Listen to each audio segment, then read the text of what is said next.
ലാലു, ഞാൻ ഒരു പൊട്ടനാണെന്ന് വിചാരിക്കരുത്. എനിക്കൊന്നും മനസ്സിലാവില്ല എന്ന് വിചാരിച്ചോ? അല്ലളിയ, അത് ഞാൻ പറയാൻ ഇങ്ങനെ വരുമ്പത്തേനും ജീന കാര്യം നേരം. ഞാൻ നിങ്ങളുടെ കുടുംബത്തിൽ പുതിയ ആളാണ്.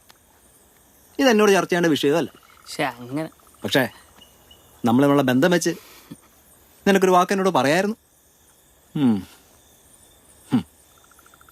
എന്റെ പൊന്നളിയ, അയലൊക്കത്തെ പെണ്ണിനോട് ക്രഷ് തോന്നുന്ന ആ താണെന്നല്ല നീ.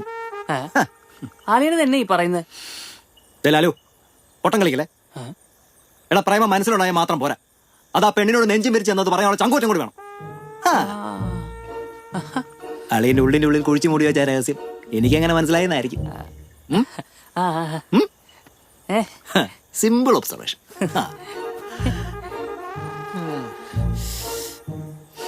വാ വാ വാ വാ. തൽക്കാലം നീ ഇതാരോട് പറയാൻ നിൽക്കണം. ഇതെനിക്ക് വിട്ടേ. സമയമാകുമ്പോ ഞാൻ തന്നെ ഒരു അഞ്ചത്തിൽ അവതരിപ്പിച്ചിട്ടേക്കും തരാം. ഓക്കെ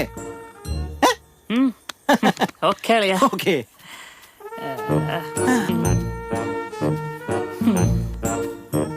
ജീനയുടെ ഭാഗ്യം.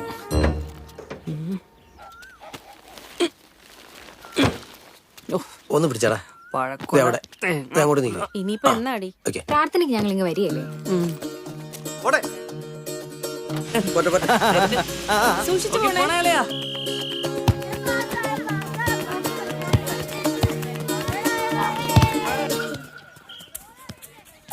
കൊമ്പനാന പോരട്ടെ. തയ്പ്പാനേ, നിങ്ങളിവിടെ എങ്ങല്ലേ? മെമ്പർ ഇപ്പൊ മന്ത്രി കൊണ്ട് പോയേ.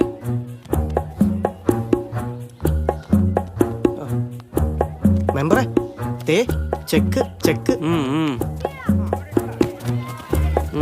ഇതൊക്കെ എന്ത്? അല്ല, ആ ഗോപിച്ചനായിട്ട് അടഞ്ഞല്ലേ പാർട്ടി ഇടപെടണ? അല്ല, ഇവിടെ ആരാണ്ട് പറയുന്നത് കേട്ടു. ഞാൻ ചോദിച്ചെന്നേ ഉള്ളൂ. ഈ ആന എടുത്ത് കുട്ടികളുണ്ടല്ലോ, പരിപാടി തുടങ്ങും. അല്ല, ആ പുള്ളി കാണിച്ച എന്നായാലും പോക്രിതരായിപ്പോയി. പിന്നല്ല, അത് 3 നേരം കളി തേപ്പാനെ. അടുത്ത മൂവ് എന്നാ?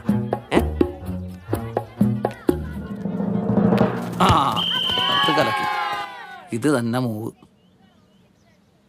ഒരു വേലി കെട്ടണം.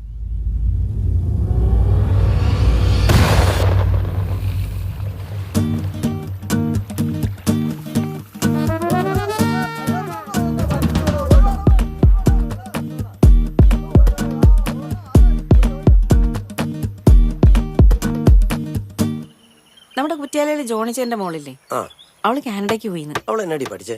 നേഴ്സിംഗ് അല്ലായിരുന്നു. നോക്കി നോക്കി, ജീന മോളെ നേഴ്സിംഗിന് വിട്ടാ മതിയായിരുന്നു. എന്നാടാ? ഇനി ഞാൻ വീട്ടിലോട്ടൊന്നും കൊണ്ടുതരുന്നില്ല പറഞ്ഞേക്കല്ലേ. അയ്യോ, നീ ചൂണ്ടയിട്ടാണോ? വല്ല ചത്തു വാങ്ങിയതായിരിക്കും. പിന്നെ അവന് ചൂണ്ടയിടാൻ പാടില്ലേ? അല്ല, തോട്ടയിട്ടതാ. ആണോ? പൈക്ക് കൊടുക്കണ്ട. നീ എങ്ങോട്ടാണ്? ഞാനൊന്ന് ആശുപത്രി വരെ. അതിന് നീ എന്നതിനാ ഓടുന്ന? നടന്നു പോയാ പോരെ? താമസിച്ചാൽ ആശുപത്രി കൂട്ടി പോവോ? അളയമ്പുള്ളി അവിടെ അഡ്മിറ്റാ.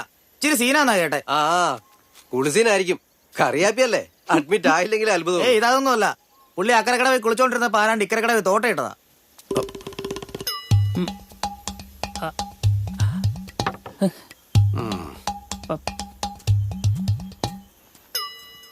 നമ്മളിപ്പോ അങ്ങോട്ടും ഇങ്ങോട്ടും അവിടെ ഇവിടെ ഇരുന്ന് പറഞ്ഞിട്ട് വല്ല കാര്യമുണ്ട്. ഇപ്പൊ ഇതിനൊരു തീരുമാനം ഉണ്ടാകും. തേപ്പാനം കൊണ്ട് നമ്മളോട് വന്നത് അങ്ങോട്ടും ഇങ്ങോട്ടും വഴക്കുണ്ടാക്കി പോകാനാണോ? ആണോ? നിങ്ങൾ തമ്മിൽ ആലോചിച്ചിട്ട് ഒരു തീരുമാനം പറ. അവനോട് ചോദിച്ചു. സാറേ, 2 കൂട്ടർക്കും കേടില്ലാത്ത രീതിയിൽ കാര്യങ്ങൾ പോകണം. ആശുപത്രിയിൽ തന്നെ 1.5 ലക്ഷം രൂപയാവും അവര് പറഞ്ഞത്. എന്നടാ ബുദ്ധി തന്നെ ഈ പറയുന്നത്? ഇതൊരു താത്തിപ്പിടി നനഞ്ഞിടത്തന്നെ അങ്ങനെ കുഴിക്കല്ലേ? പറ്റിയല്ലോ ചോദിച്ചേട്ടാ. എന്റെ പെങ്ങൾക്കും കുടുംബത്തിനും ആകെയുള്ള അത്താണ് ഇളയച്ചാരാ. അങ്ങേർക്ക് വല്ലതും പറ്റിയാ പിന്നെ എവരെ നിങ്ങൾ നോക്കൂ. നീ എന്നാക്കാടാ പറയുന്നേ? അതെ, അതിപ്പോ അങ്ങനെയൊന്നും പറ്റില്ല. ആര് പറഞ്ഞു? അകം മൊത്തം കലങ്ങിപ്പോയെന്നാ ഡോക്ടറിനോട് പറഞ്ഞത്. അത് നാട്ടുകാരെ നല്ല ഇടിയുള്ളൂ. ഒരാൾ ഇവിടെ അങ്ങോട്ടും ഇങ്ങോട്ടും അറിയാൻ കിടക്കുമ്പോ ഒരുമാതിരി ദുഷിച്ച വർത്താനം പറയില്ല കേട്ടോ. അതിനെ അല്ല, കാശിന്റെ കാര്യം എന്താന്ന് വെച്ചാൽ നമുക്ക് സംസാരിക്കാം. പക്ഷെ നിങ്ങളൊരു വാക്ക് തരണം. കേസാക്കരുത്. ചെറുക്കന്റെ ഭാവിയുടെ കാര്യം. ബാക്കി എന്നാന്ന് വെച്ചാൽ നമുക്ക് റെഡിയാക്കാം. എന്നാ അടി വേണ്ടേ? നിങ്ങളൊന്ന് ആലോചിച്ചൊരു തീരുമാനം പറ. പിന്നെ ആലോചിക്കാൻ അവനൊരു അബദ്ധം പറ്റിയതാ. നീ ഇനി ആവർത്തിക്കുകയല്ല. അബദ്ധോ? എന്നാ അബദ്ധം? അവൻ ആഹാരം കഴിച്ച് എല്ലി അടക്കരുത് അല്ലേ? അല്ല അത് പോട്ടെ. ദേ ഇപ്പൊ ഈ തേപ്പാൻ പറഞ്ഞ കാര്യം നിങ്ങൾക്ക് അംഗീകരിക്കാൻ പറ്റുമോ നോക്ക്. എന്നിട്ട് എന്താന്ന് വെച്ചാൽ ചെയ്യാം. എന്താ ഇതിന്റെ അകത്ത് പിന്നെ ചെയ്യുന്നത്. കൂടുതൽ ആലോചിക്കാനൊന്നുമില്ല. അപ്പൊ പറഞ്ഞ പോലെ തന്നെ. എന്നിട്ട് എന്നാ ആ ജോസ്ബാന്റെ കൈയും കാലം പിടിച്ച് 50,000 ഒതുക്കി. എനിക്കതല്ല, ലോകം മുഴുവൻ പുളിച്ചിനെ പിടിച്ച് നടക്കുന്ന ആരുടെ കൈയും കാലം പിടിക്കേണ്ടി വന്നു ഇവന് വേണ്ടി. അതോർക്കുമ്പോഴാ എനിക്കും പോട്ടെന്നേ, അവൻ അറിഞ്ഞുകൊണ്ടല്ലോ. നിങ്ങൾ എന്നേലും കൊടുത്തങ്ങ് തീർക്കാൻ നോക്ക്. എന്റെ പട്ടി കൊടുക്കും. കാത് 2 കമ്മലുണ്ടല്ലോ, കൈ 4 വളയെ ഒരു കൊടു. മോന്റെ കൊണവതിയാരം കാരണേ അമ്മ വെറുങ്കാതും കൈയായിട്ട് നടക്കുന്നത് നാട്ടുകാർ കാണട്ടെ. നിങ്ങളിത് കുറെ നേരമായല്ലോ തുടങ്ങിയിട്ടു. ഞാൻ വല്ല പെണ്ണ് കേസിലാണോ വേട്ടെ? എന്റെ കേസ് തീർക്കാനായിട്ട് ഇവിടെ ആരും വെറും കാതും കൈയായിട്ടൊന്നും നടക്കണ്ട. എനിക്കൊരു 50,000 രൂപ കടമായിട്ട് തന്നാൽ മതി. അത് കഴിഞ്ഞിട്ട് അത് എന്നാ പണിയെടുത്തിട്ടാണ് ഞാൻ തിരിച്ചു തന്നേക്കാം. എനിക്ക് ആരും രോഷാനൊന്നും വേണ്ട. എന്റെ ചെലവിൽ എന്റെ വീട്ടിൽ കഴിഞ്ഞിട്ട് നീ എനിക്കിട്ടുണ്ടാക്കുന്നു. ഇറങ്ങണമെന്ന് അറിയാം എന്റെ വീട്ടിൽ നിന്ന്. കുറെ കാലമായില്ലേ ഈ ചെലവിലിരുന്ന് കടക്ക് പറയാൻ തുടങ്ങിയിട്ട്. ഞാൻ നിങ്ങൾക്ക് കൊണ്ടുപോയി തന്നെയല്ലേ? തന്തയുടെ മുഖത്തൊക്കെ തന്തയിലായി പറയുന്നു. തൊട്ടു പോരുത്. അവനെ തല്ലണമെങ്കിൽ അവനെ കാരണന്മാരുണ്ട് ഇവിടെ. മോശമായി പോയി അച്ഛേ, ഭയങ്കര മോശമായി പോയി. അച്ഛേ വീട്ടിൽ പോക്കെ. വിടുമമ്മി.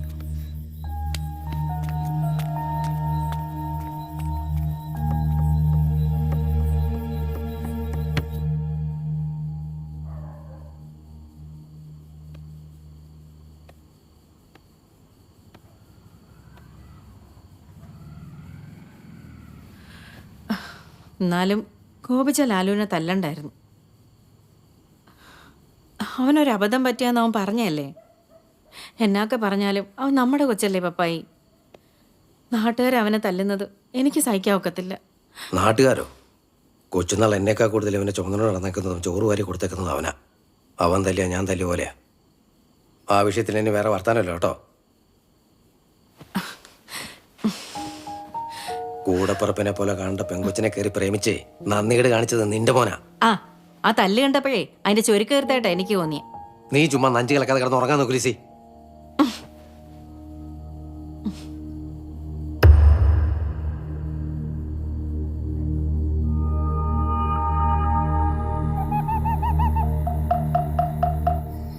അടിയടാ എടാ, അവിടെ 2 പ്രാവശ്യം അനക്കണ്ടല്ലോ, നീ അടിക്കാത്ത അടിക്കടാ. എടാ അക്കരെ കുടിക്കാർ ഇപ്പൊ ആന ഓടിക്കാൻ വേണ്ടിയേ പടക്കം പൊട്ടിക്കും. അതിൻ്റെ കൂടെ ആട്ടേന്ന് ഓർത്തു. അതെ അതായാലും നന്നായി. പഴയ കാലല്ലാന്നേ. എടാ പിന്നെ ആ ലോണിന്റെ കാര്യം ശരിയായിരുന്നു കേട്ടോ. ഷീനയുടെ നീ എടുത്തില്ലേ ഇവിടെ കത്തിക്കല്ലേ. എടാ നമ്മളൊന്ന് പോയപ്പോ മാനേജർ മേണായിരുന്നല്ലോ. ആ നാട് മാറി, ഇപ്പൊ പുതിയ ഒരാളാ, നല്ലവനാ. അവിടെ എടി ഞാൻ ആലോചിക്കുവായിരുന്നേ, ബാംഗ്ലൂർക്ക് ഞാനും കൂടെ വന്നാലോ? അയ്യോ ആടാ, അടിപൊളിയായിരിക്കും. അവിടെ ആകുമ്പോ നമുക്കാരും പേടിക്കാൻ വേണ്ട. പക്ഷെ അവിടേക്കണേ കൈ ക്യാഷ് വേണം. പണിക്ക് പോണം, അല്ല ചുമ്മാ അടക്കോ? അവള് പോയാ പിന്നെ വീടിറങ്ങി പോലോടാ. എനിക്ക് ഭയങ്കര പ്രയാസമാണ്. പിന്നെ അവൾ ഇവിടെ ഒന്നും ശരിയാത്തില്ലടാ. അത് പിന്നീട് വലിയ വിഷയമാകും. പിള്ളേരുടെ കാര്യമല്ലടാ, അവൾ പോയി ചോരട്ടെ. കണ്ണാവുന്ന മനസ്സാവുന്നോളും.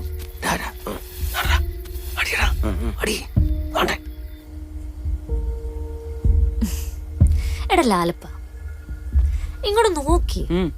സത്യം പറ, നിനക്ക് പേടിയുണ്ടോ ഞാൻ ബാംഗ്ലൂർ ചെന്ന് തന്നെ മറന്നു എന്ന്?